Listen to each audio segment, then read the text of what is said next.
Homiladorlikda qanday tekshiruvlarni tavsiya qilasiz?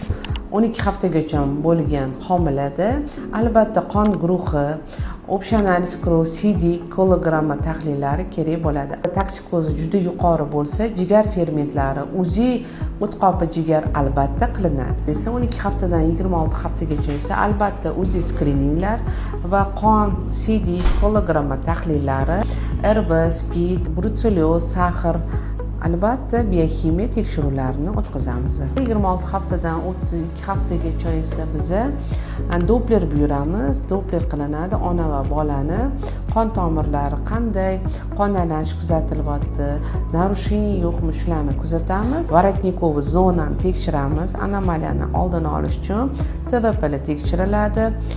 Barmoqlari sanaladi, ichki organlar rivojlangan CD qop, oshqozon, albatta burni profili ko'rish kerak, chunki Downni исключить qilishimiz kerak va miyasi ko'riladi, kapalaksimon bo'ladi. Shularni eng kerakli ikkala skriningda albatta ko'rish kerak. Aziz ayollar, yuqorida aytib o'tilgan tekshiruvlar, diagnostikalardan o'tganmiz. Agar o'tmagan bo'lsangiz, zudlik bilan shiforingizga borib, bu tekshiruvlardan o'tib qo'ying.